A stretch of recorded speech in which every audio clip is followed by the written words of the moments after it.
You're right to go.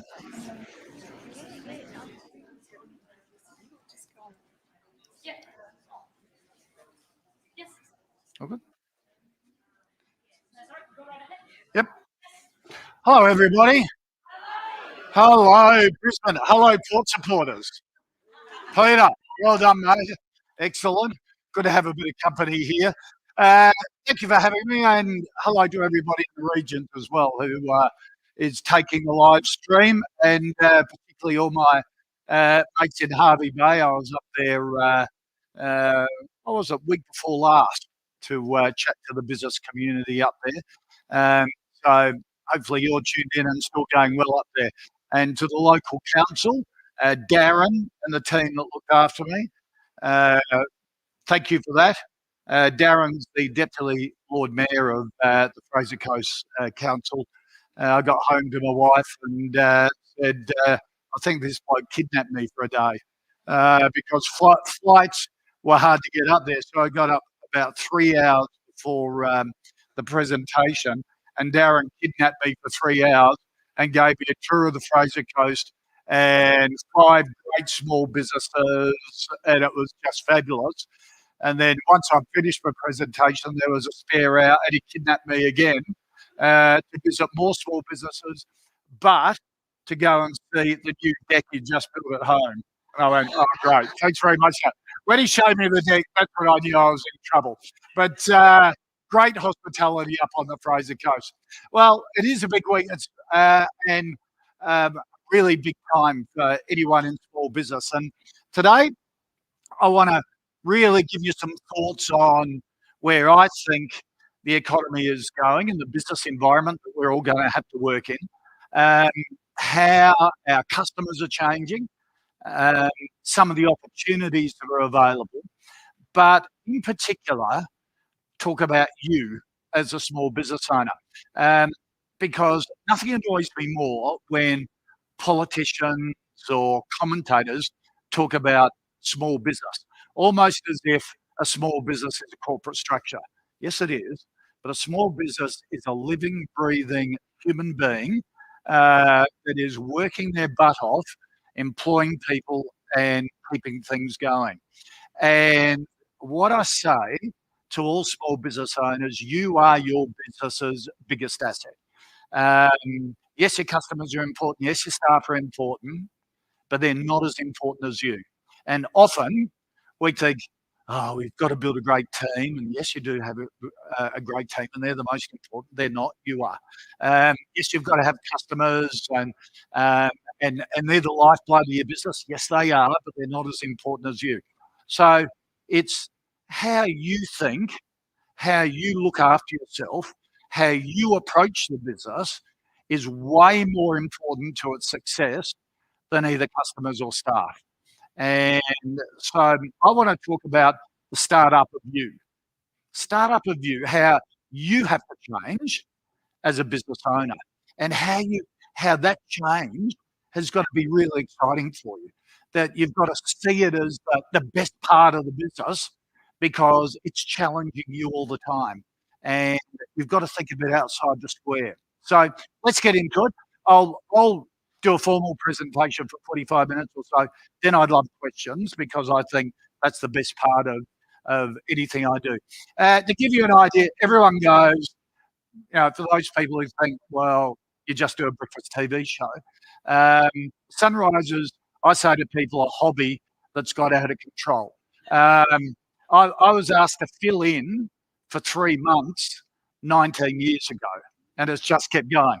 But I've always been a business owner. I've always had my own business.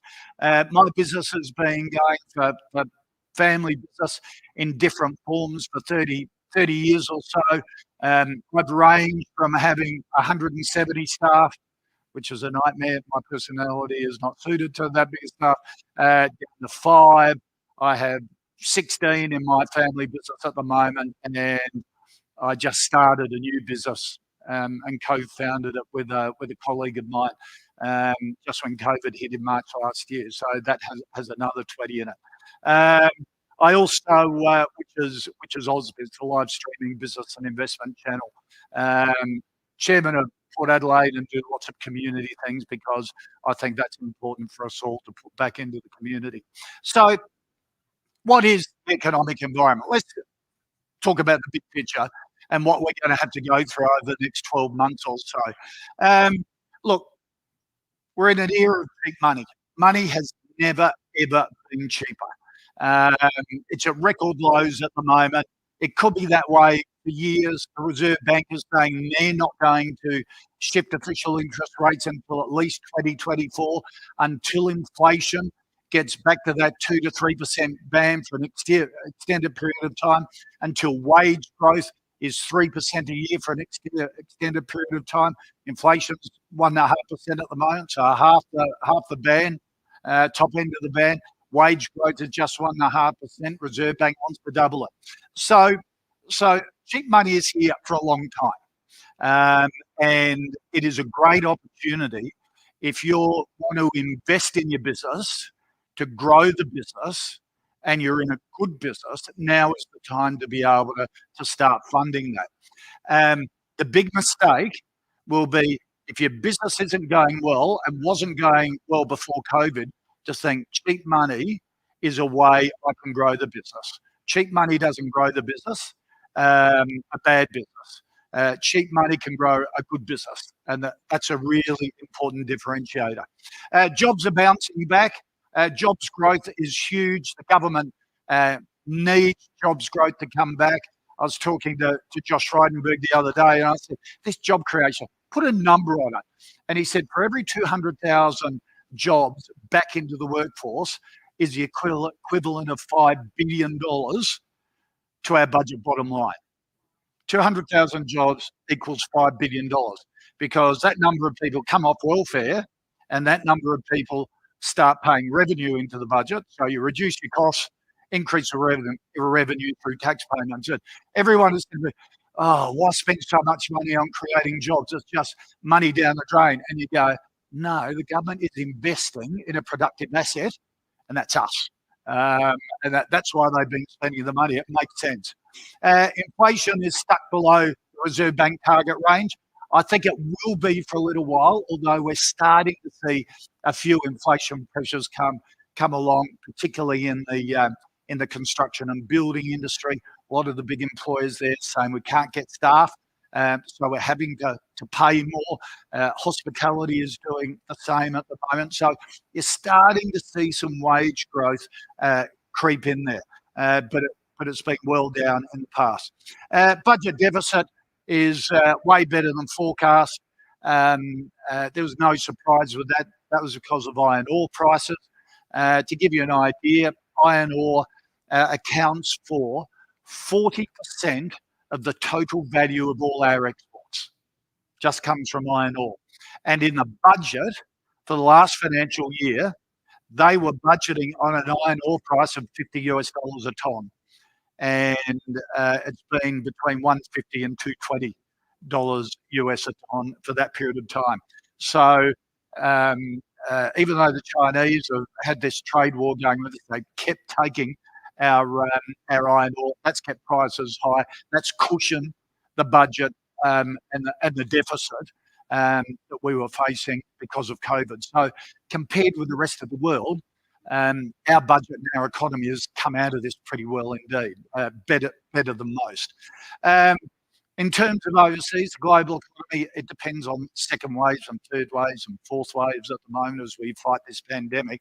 But the US looks as though it's recovering nicely. Their jobs growth is on track. They've put a lot of stimulus into their economy, a couple of $1 trillion since Biden got in.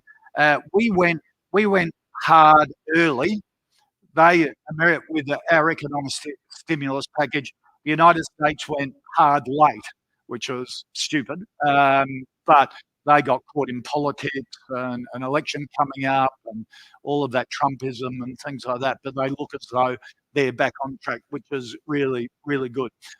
In Europe, it's patchy depending on how they're coping with the pandemic. I noticed Germany has just started tightening regulations again just in the last day or so. So, we still live in pretty uncertain times. Government debt, yes, it's big. Yes, in 4 years' time, it will get to $960 billion.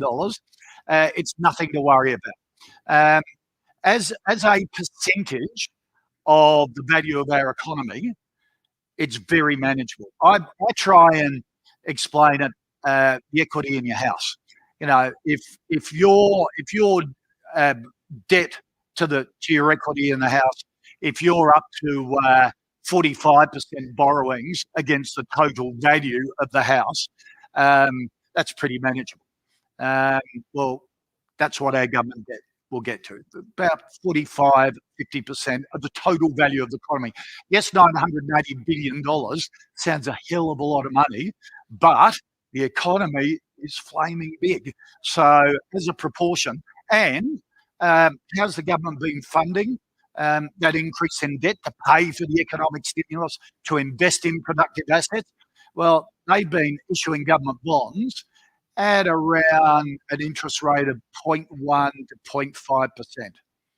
Now, let me tell you, if I could borrow in my business for 0.1 to 0.5% interest, I'd be borrowing a truckload. And that's what the government's been doing. And if you look at the budget papers, yes, I'm a nerd. Yes, I go to the budget lockup and get locked up for 7 years. And if seems like 7 years, 7 hours. But if you go to the debt management section of book 3 of the budget papers, it will show over the next 2 years a big increase in government debt, but the interest bills come down because of interest rates. And in 6 years' time, government debt would have increased 50% from before we went into COVID, and the interest bill would have gone up 12%. So that gives you an idea of they're taking advantage of these low interest periods. They're investing in their business, which is the economy, and productive assets like us, which is similar to what we should be doing. And of course, we need to repair the relationship with China. 37% of our exports go to China. So if you had a customer that accounted for 37% of your business, even if you didn't like them as a person, you'd still be a bit subtle about not liking them as a person, because you want to keep their business. I have a bit to do with China because of football. We play a game in Shanghai. We built a lot of big networks over there, and taken a lot of Australian businesses there. Cannot believe how naive we've been as a country and our politicians in dealing with China. And because over there, respect the power of words are very different to how they're seen here. And we just crawled it for ourselves. So the economic outlook, and I know I'm a bit of an optimist, and I have to sometimes hold myself back and think, am I just looking at these things in rose-coloured glasses? And I think if you are a business owner, you've got to be an optimist to actually do it. Otherwise, you go and work for somebody else. It's a lot easier. I think the economic environment and business environment is pretty good for those businesses who understand the environment we're in and are prepared to change and pivot as a result of it to take advantage of opportunities that have come through. Because technology and COVID have changed the way we live and our businesses. There's no doubt about that. Not just COVID, but also technology continues to make a huge difference for us. The world's changed, and just think about it, and where we've come from. The internet was only launched back in 1991. That's when the Commonwealth Bank floated. Remember, us oldies remember where the Commonwealth Bank floated and topped $100 a share for the first time yesterday. Boring old bank has returned 10.2% a year, average return over 30 years. Not bad going. Facebook only launched in 2004, Twitter in 2006. 4 of the biggest companies in the world are tech companies at the moment, not industrial companies, not banks. If you've got a kid in primary school, 65% of your child's class will be employed in a job when they leave school that hasn't been invented yet. That's how quickly things are changing. So you've got to have a change mentality. And COVID has changed the way we play and work. And I think it's going to be a lasting change as well. The pendulum might swing back a little bit from the extremes of lockdown, but there are fundamental changes there that we have to be aware of. The technology change is called Moore's Law. And Moore's Law is a silicon chip that runs all of the technology, doubles in power every 2 years and halves in price. Since 1971, this has been going. Now, a lot of people go, well, what does that mean? Intel's latest chip, 3,500 times more powerful, 9,000 times more energy efficient, 6,000 times lower in cost than the one in 1971. Now, to put that in perspective, if you applied that to a 1971 Beetle, Volkswagen Beetle, which I loved, my favourite car when I was growing up, it would now cost 4 cents. Its speed would be 482,000 kilometres an hour, and you do 1 million kilometres on 1 litre of petrol.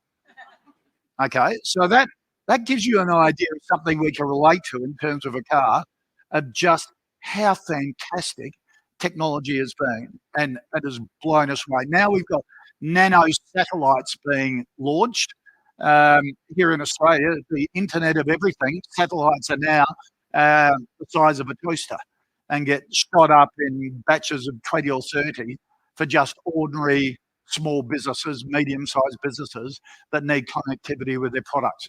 It is just amazing. It blows you away, and we've got to keep pace with that. And think of the business models that have come about. We would have thought a couple of years ago the world's biggest taxi company doesn't own a car. The world's biggest media owner creates no content. The world's most valuable retailer doesn't have one stick of inventory in it. And the world's biggest accommodation provider doesn't own one bit of real estate. Now, 10 years ago, 15 years ago, if someone had said that to you, you would go, what the hell are you talking about? But that's the environment we're in at the moment. That's the business environment that is creating so much opportunity for people who think laterally and understand. And the only reason these new business models are successful is because customers like it. Customers have adapted.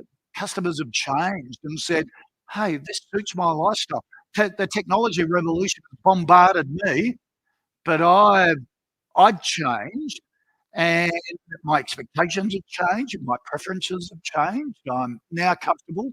I have an 85-year-old mother who was comfortable with just doing online banking.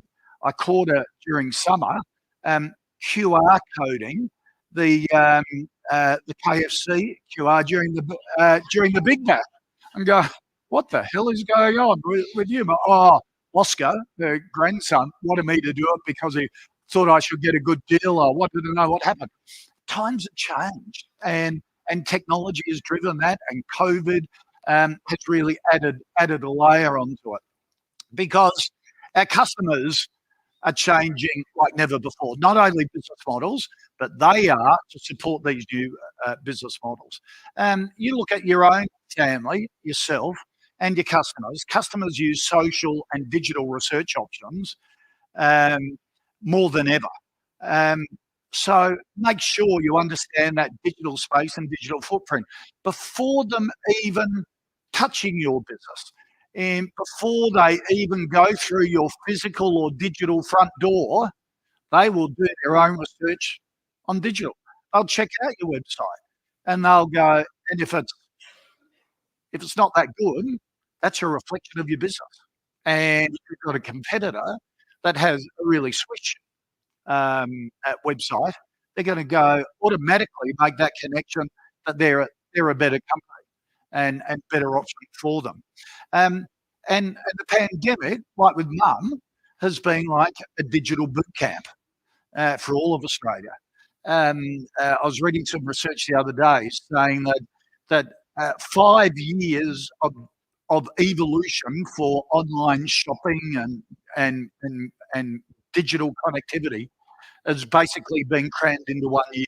So 5 years gradual evolution of the customer base has been concentrated into 1 year because the pandemic's forced them into it. Online shopping. Before the pandemic, hands up, all those people who thought QR codes were the stupidest bit of digital. I kept thinking, what the hell is a QR code, or what does it do? Now you don't live without it. You're checking in the whole time. That's what the pandemic has done, and how it's accelerated that digital revolution, and also remote working. Remote working was a bit of a flexible way to keep good staff that may have had family commitments in the past. COVID has shown, and all the tools that are available to connect with staff, that remote working is now a fundamental part of doing business, depending on your industry. I'll underline that, depending on your industry and how you actually manage it. So that's been, I think that pendulum may swing back a bit, because I don't know about you, but I find it's really hard to reinforce and continue to build a culture with remote learning. Depends on the individual staff member, depends on their own home environment.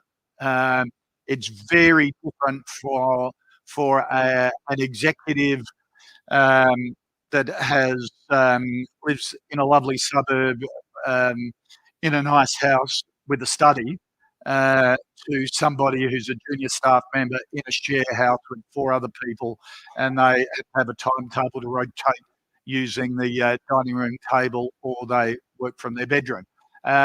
So I think everyone that goes, I will just stay remote working, I don't think that's right. I think the pendulum will move back, depending on your industry and your staff's living situation and really what they want. For example, I have a son-in-law who works in a big quantity surveying group. They did remote working for their staff.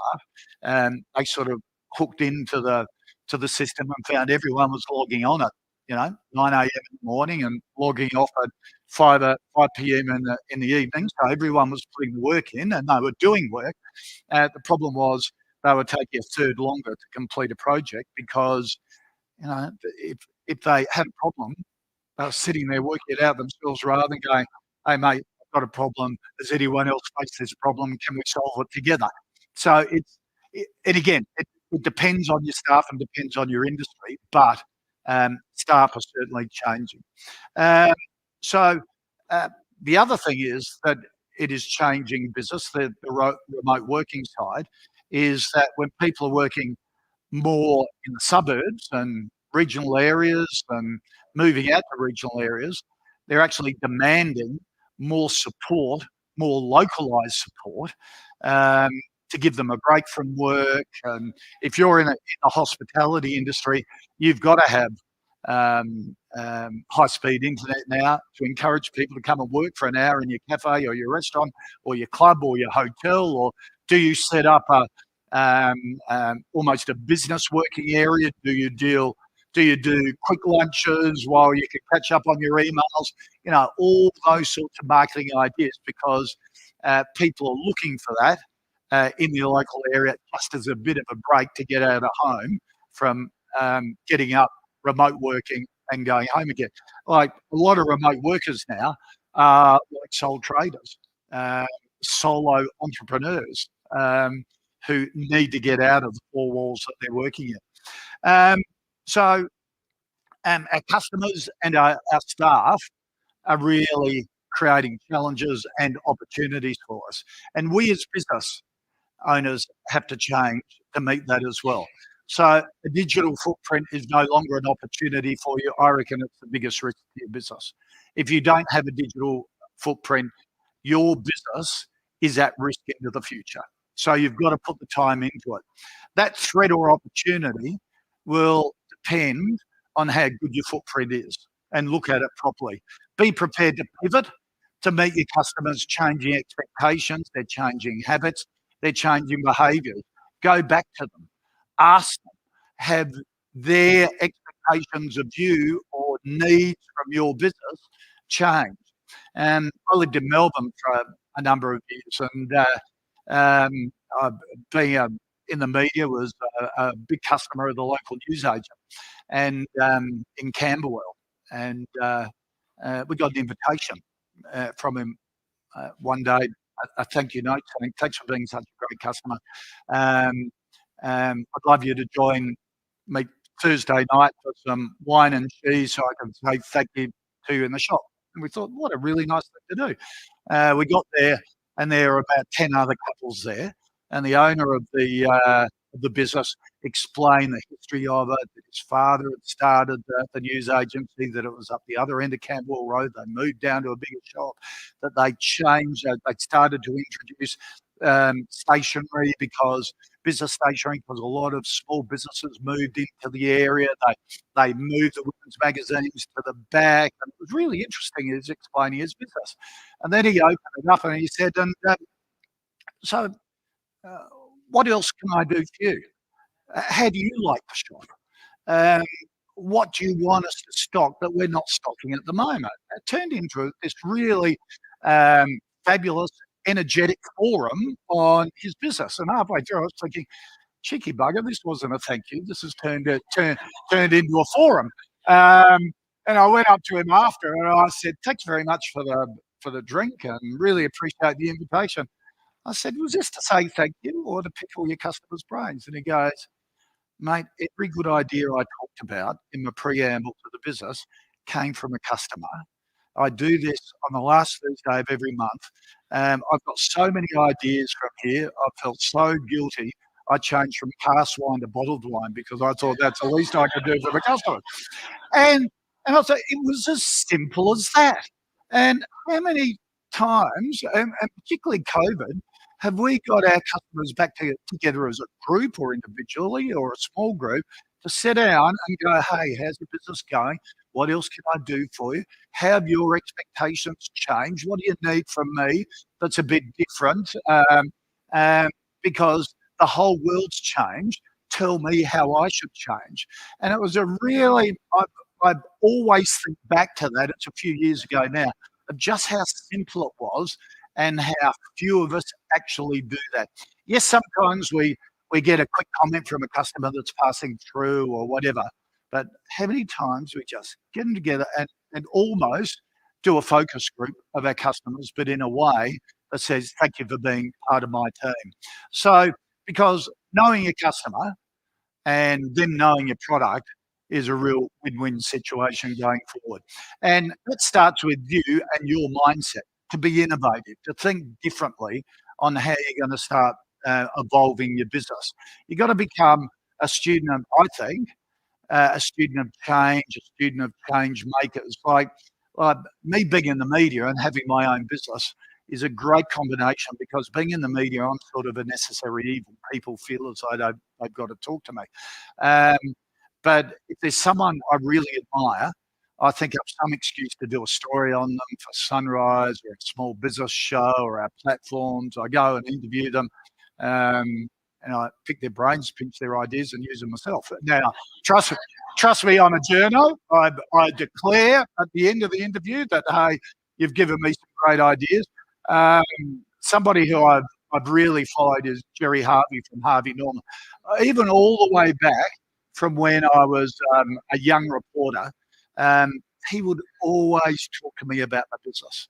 After we finished the interview, he'd always chat. And I'll never forget one day he said, "Kochie, mate, you've never been in business until you've been to the brink, looked over the edge and come back again." And I walked away thinking, what a grumpy old bugger he is. And until it happened to me the first time. And you thought to yourself, nothing truer has been said. And every business goes to that brink, or you have issues. Like I often think, God, because everyone thinks you're in the media, how successful you are, da, da, da. And at times when my business would have cash flow problems, or the 15th of the month was coming up, and you think, God, how are we gonna pay the staff? And I kept thinking, if only people would know what an imposter I am, because I'm just like every other business owner. Until I read Shoe Dog by Phil Knight. If you haven't read it, read it. It's the biography of the founder of Nike, the sports shoe, and how we built that business. And the entire book is about him coping with cash flow problems until he floated it for $3 billion. I thought, God, if Phil Knight and Nike can have cash flow problems, I don't feel so bad anymore. But it is how to cope with those pressures, and learn from people constantly will prepare you for the future. So having that innovation mindset yourself then leads to a culture within your organization that is dynamic. It's excited about change. And that's what every organization has to be today. And that's the challenge for us all to create that, is that no suggestion, no new idea is silly. We've got to give it a go. And we've got to think like a founder. Plus, of course, you've got to drive your business harder, the fundamentals. Understand where we are in the economic cycle, stress test your organisation for future black swan events. If what this has taught me, because no one knew COVID was coming, it hit us for six. The economists and everything call it a black swan event that comes out of nowhere. And most of us had to scramble on deciding what to do. And the stress of it was enormous.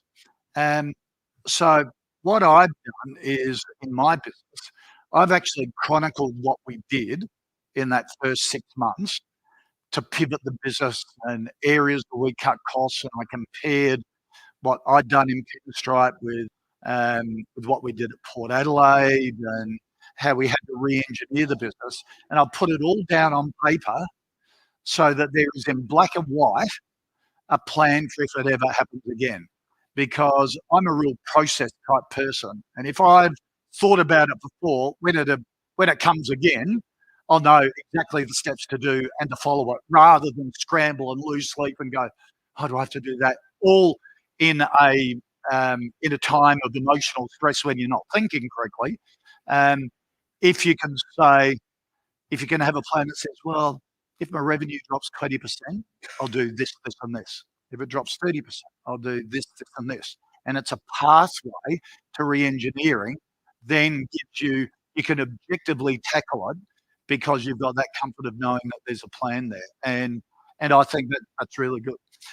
Use cheap money at the moment, of course, and the incentives to invest in your business, in good businesses. Incentives and cheap money will not turn around a bad business into a good one, but it will supercharge a good business. So I underline that point again. Reflect your changing customer attitudes. Always build profits on the cost side by improving efficiencies, technology, your communication platforms. Whether you've just adopted Slack or Microsoft Teams and all that sort of stuff. Make sure all your accounting is in the cloud now. That's the easiest innovation that you can get.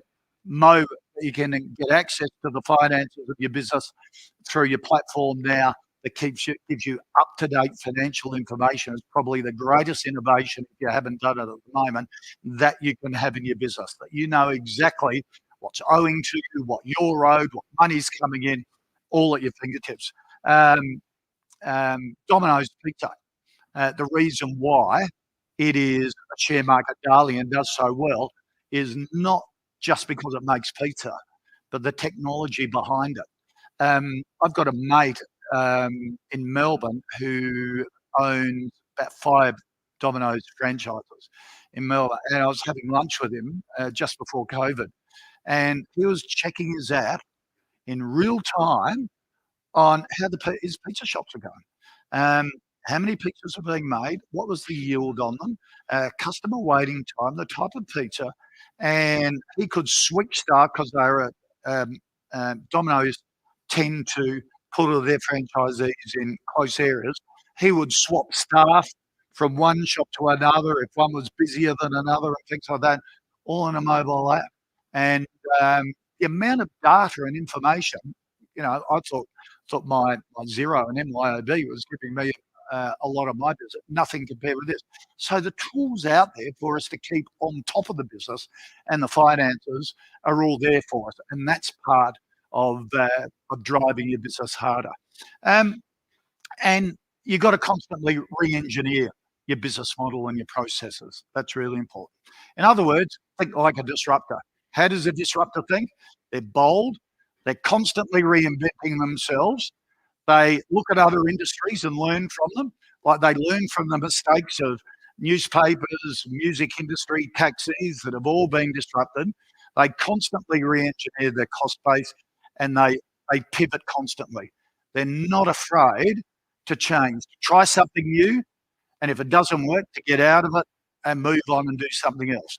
I reckon a couple of years ago, I got involved in a business and now own it full-time called Startup Daily. It's the daily newsletter and platform for startup, scale-up founders, venture capital. And the reason I did it was because I was at a cocktail party at a free-to-air television network. And this was about 8 years ago. And I was like, oh, thank goodness we're not in newspapers. Newspapers are being disrupted. Thank goodness we're in free-to-air TV because there's no disruption or whatever. And I thought, well, if you don't think there's going to be any disruption, you've got another thing coming. And of course, we've had streaming services and all sorts of things. So every industry is being disrupted. And I thought, I've got to learn from these guys. I've got to travel in this startup disruptor community and learn from it. Oh, thank you for that. And learn from it. How do they think differently to me? And one of the biggest things I found was if I started a new product or service in my business, I would want to get it 100% right before I launched it. And what they do is they get it 70%, release it, and let customers finish the other 30. And they go, no, nothing will ever be perfect. Every product or service has got to keep evolving. So get it to where it's acceptable, and then let your customer base finish the rest of it. And I found it just, that one bit of advice changed the way I approach my business forever. That's important. So what are the future trends in your business? Smartphones are going to rule the world. If you're not mobile enabled, you shouldn't be in business. It's all about video. Written word isn't sort of huge. One of the things on virtually every small business website I go to, the most powerful thing is not there. And it's you. It's a video of you. And all the marketing research shows digital marketing allows you to connect personally with customers. For them, and there's no video, very few videos on websites that goes, hello, I'm David Koch. This is my business. This is why I started it. This is why I love my business. This is what I think I can do for you as a video, just shot on your iPhone or whatever. And so there becomes a connection that a customer or potential customer can go, gee, they are passionate about their business. I'd love to be working with them in the future. Because again, you look at all the marketing studies and customers want to know who the owner is. And it's one of the things with Jerry Harvey years ago, because Jerry Harvey used to do his own TV ad. And I'd interview him and go, no, terrible. Jerry's got a screeching voice, all that sort of stuff. And I said, why do you do your own ads? Because, some people reckon you look a bit of a dick on your ads and stuff like that. Not me. I said, you're really good. And he goes, because it's my way of connecting. Because my biggest customers are Maya and David Jones, and they're just all corporate entities. But people know Jerry Harvey is the living, breathing human being behind Harvey Norman. So it's building a connection with him. So even back then, before digital, and he was doing his That was the secret of doing it. And digital makes that connection even more powerful and personal. It also allows customizing sort of mass messages to put out there in terms of your product. So for you, I think you've got to be an early adopter of everything. When Apple have a launch, take an interest in it. What's coming? How's the iPad different? Um, what's the new iPhone going to be doing? TikTok. Have you been on TikTok? Have you got a TikTok account? It's not just for little kiddies. Get on there. It's amazing. That's the next platform. You've got to learn about it, even though it may not be for your demographic or your customers' demographic. Take an interest in it and understand how other businesses are using it. Look at other digital influencers and how they do it. What can you learn? Not necessarily in your own industry. I follow blokes. I'm not her demographic. Ladies, you probably know Taylor Innes, the bikini body program. She's yeah. No. I know Taylor. She's built a business from Norwood in Adelaide, a suburb in Adelaide. She has 19.5 million followers on Instagram. Forbes magazine dubbed her in 2019 the world's most powerful health professional. And she's built this amazing business by connecting with her customers and really applauding and celebrating the success of her customers in doing a program. It's a fascinating digital strategy to follow, and it's worked beautifully. That's what I mean. Just follow people, learn from them, how they do it. And then she throws in a bit about herself because she's Greek background, so Greek cooking, her mum's cooking, visits to Greece. So she's built a whole environment around her brand. And again, that's what digital does, because customers want to not just know about your products and services, they want to know about you, what drives you, what you love, the passion, the connection, that sort of thing. You are your biggest asset. As I said, tell your story. Identify all the deficiencies, skill deficiencies you have, and improve them, either yourself or professional development. Employ quality staff, of course, and then learn to delegate to them. Employ quality staff and then learn to delegate. We're all type A's. We all want to control it. We don't think anyone can do it as good as us. Yes, they can, with the proper coaching and education. Build your own personal team. I have a personal team. Even though it's a family business, I always have an outside director on my board. We have monthly board meetings because it's a chance that you assess your business, you stop, you breathe. Outside director asks the most stupid questions usually, but the reason they're stupid is because the questions are always uncomfortable and obvious and ones that we don't think about. They bring a different perspective. So whether it's an outside director, an advisor, a mentor, a coach, I have them. You got to do it. I have them from a business point of view and a personal point of view. Gym training twice a week.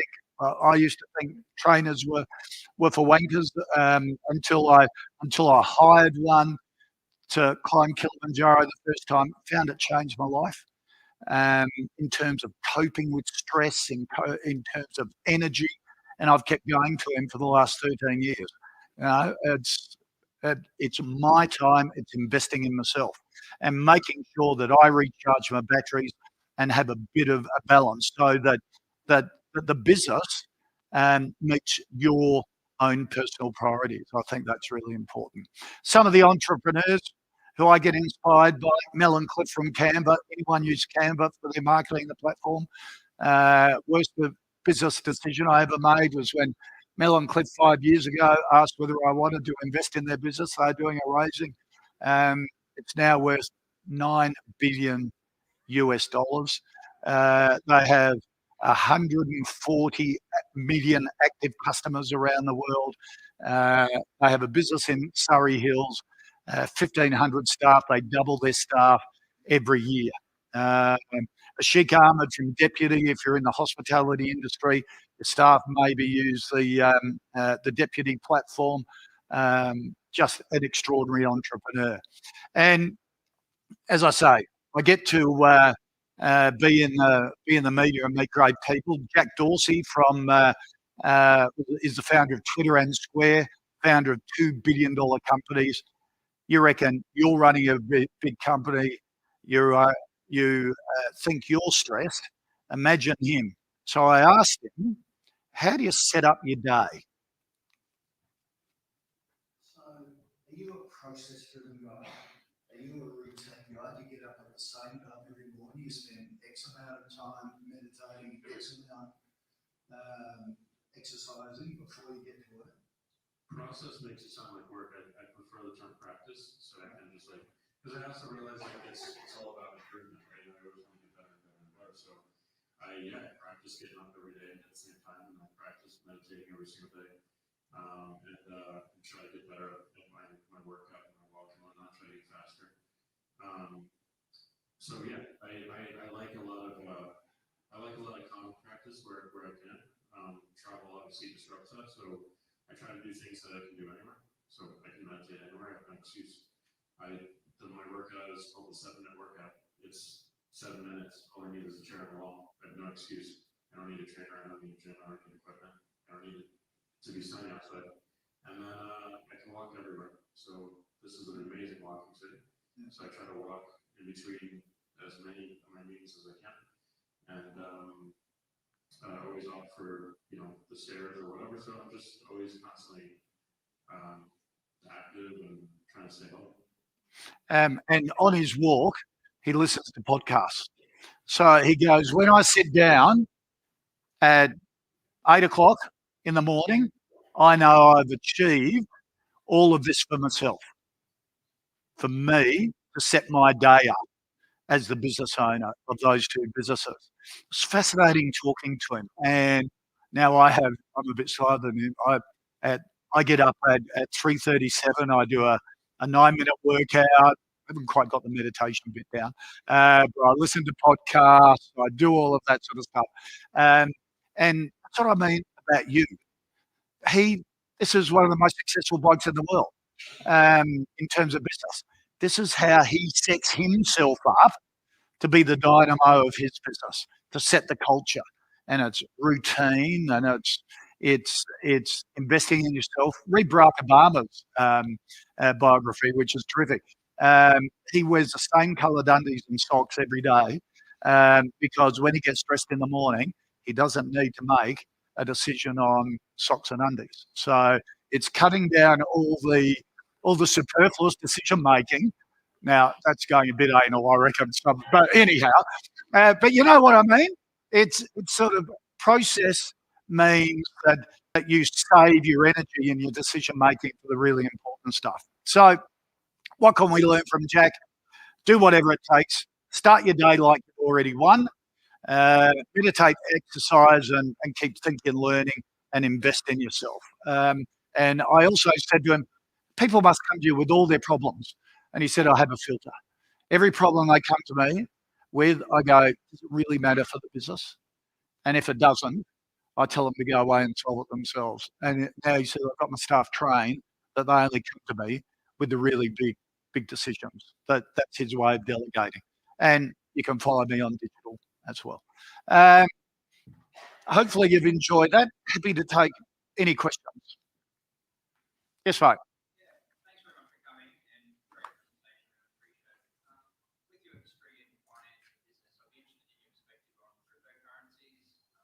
Cryptocurrencies. Let me tell you about cryptos. I'll say up front, I am still not sure whether it is the greatest investment for a generation or the greatest financial scam of a generation. Jury's still out on it. I have a natural bias against it because crypto scammers regularly use my image to try and get people to invest in cryptos, which the ACCC is launching a massive sort of court case on this soon. and it really, really annoys me because I don't invest in cryptos. Don't think I ever will, because it's too wild. Um, Week before last, Bitcoin was 50% down from its April record high. Last weekend, it was up 20%. I just can't cope with that.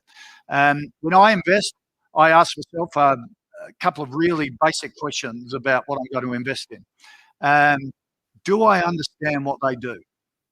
Now, I have lots of lighting guys and young blokes who are 7 and in my staff who I unkindly say have switched from their Bet360 account to their CoinSpot platform, trading these currencies. I go, all right, what makes Bitcoin? And they go, well, they're these supercomputers that solve complex algorithms and you mine a coin. I go, okay, what does that mean? I go, what do you mean? I said, well, there are a whole bunch of fancy words, but what does that mean? And no one can explain it to me. Number two, I ask myself, do I trust the people behind it? That particular investment? Well, they're all anonymous. Cryptocurrency started on the dark web as a means of exchange, financial exchange between drug cartels and arms dealers. So they could pay each other outside the traditional financial structure and never be caught. And then I asked, what's behind it? Is it regulated? What if I get scammed? Is there any protection for me? And of course, there's no protection whatsoever because it's outside the financial system. So just on those 3 really basic questions, I would never invest. But having said that, I've done a bit of work into it.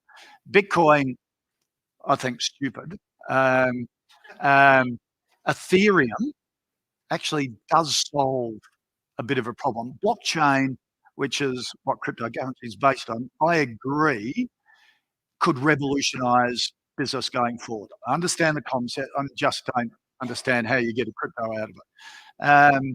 And then another one called Chainlink, which was developed by 2 Stanford professors as a way of disrupting SWIFT codes. You know, when you transfer money overseas, you've got to have a SWIFT code.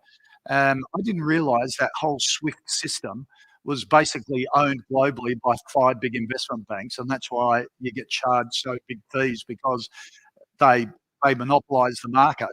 Well, Chainlink is being developed to replace SWIFT codes as an option for SWIFT codes, and I'm thinking, oh, that's a really interesting disruption to a financial market that probably needs being disrupted. So, yeah, that's what I think. Yes, ma'am. You mentioned, I mean, you're an advisor and an investor, and you mentioned that the cheap money that's available now is great for growing a good business. Yep. How would you identify and define a good business? Okay. I invest in startups, and I launched a startup in March last year. Let me tell you, it's much easier investing in a startup than being a startup trying to raise investment. I learned that very quickly. But when I invest in a startup, and I've invested in 5, I've sort of increased my investment 5 times in the most successful, 6th time.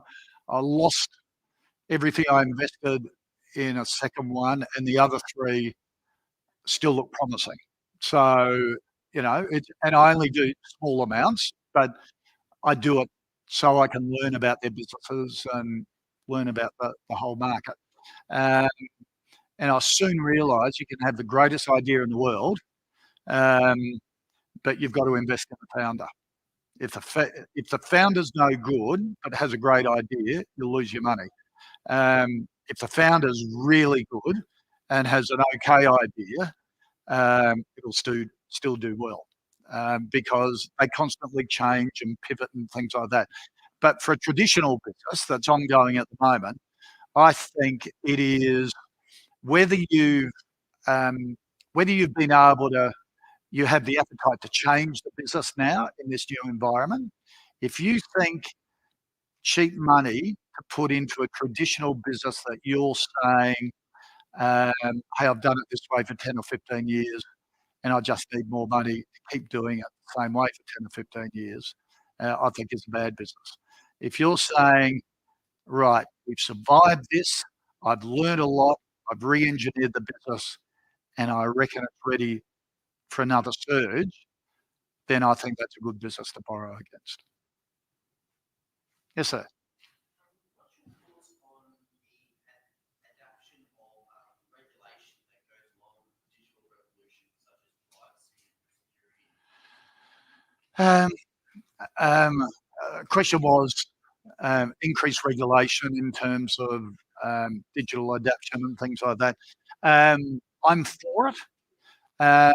If it promotes transparency and customers know exactly what they're getting in for and are protected from, like you look at that Cambridge Analytica issue, and you can understand that if the digital revolution in business gets out of hand, it can just rule the world in psychology and take all rights away from customers. And I think there needs to be a line drawn in the sand that there is ethics, there's transparency, that it's sensible in terms of protecting customers and us as business owners. So it is still an area that evolves because traditionally regulation or legislation is a lag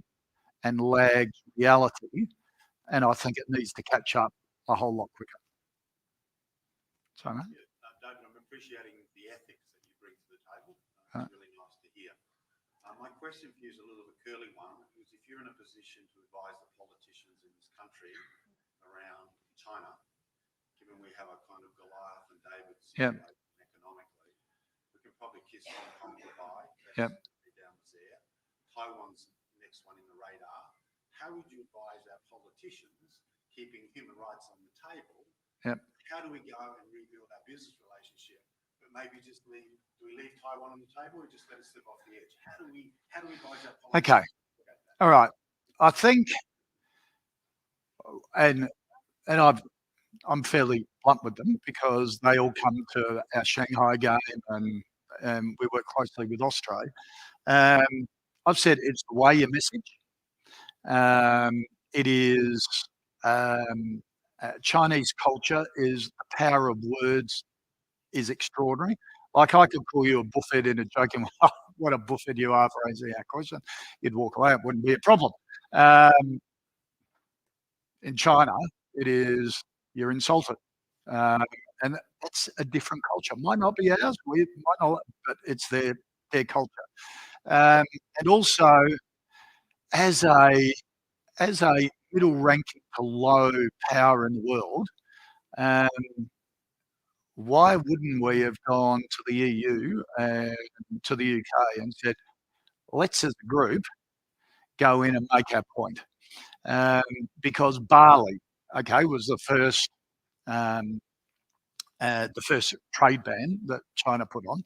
To give you an idea, our total exports of barley to China are the equivalent of a day and a half's exports of iron ore. So it sort of puts in that trade ban, even though it got huge publicity. Do you know who replaced us? Was American farmers went in and filled the gap.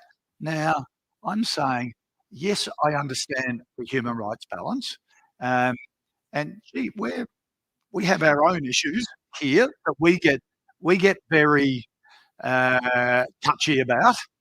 And in our own backyard, we have issues in Indigenous health and education, suicides, incarceration, all that sort of thing. We don't want anyone else to talk about it, anyone outside, and we go, well, China, why aren't we allowed to tell you of all your problems? Now, I'm saying be respectful, but make the point and make it in a group. Why hang all our industries out to dry rather than go as a collective. That's it. There's been one report in the press over the last couple of years about us heading towards a cashless society. It's been reported by Yeah. that's where we will be. Yeah. What are your advices on that? And It's funny. if there's any bankers in the room, respectfully, Yeah. the banks of our country, some of the most profitable in the world, don't hold us to ransom in our business. Okay. Funnily enough, there's more cash in circulation than ever before in Australia. It's mainly in 50s and $100 notes. So it's the physical version of cryptos, the early days of cryptos. This is sort of the black money. It is a, swear to God, there is more currency in circulation in Australia than ever before. It's record levels, biggest growth in 50s and 100s. Actually 20s and 50s, because hundreds attract too much attention. It's just a fact at the moment. You talk to the Reserve Bank. I don't think I've had cash in my pocket for 6 months, 8 months. I know everyone the same is. So I think we're going that way at the moment. And you had the issue with Tyro not long ago. So it's the problem with the cashless society is protecting the technology from hacking, and that's where the war's going to be at the moment. Look at the United States and the fuel shortage there on the East Coast because someone hacked into the pipeline. That's where the scary bit comes in the future, rather than banks. Now, as I said, Commonwealth Bank is the most valuable bank in the world for its size at the moment, and its share price. Am I getting have I got time for one more? One more? Yes, sir. Long time ago, you asked me a good question on television. Oh. Yep. Is what, sorry? Yep. Climate change and business. Surely the evidence is there now that climate change is real. Surely it is. And it's a massive opportunity for business. And it is, whether it's recycling, whether it's moving to renewable energies yourself. I do laugh a bit, and again, I'm very upfront with the politicians on this, and the current federal government with their focus on renewable energy, when they absolutely castigated Jay Weatherill in South Australia because of the Tesla battery, that they've now quadrupled in size because it's worked so well. It's just a no-brainer. We've got to all be on board. I've got the wind up. Mate, I'll talk to you privately after if you want to come up and say good day. Thank you to everyone in the regions as well. Appreciate it.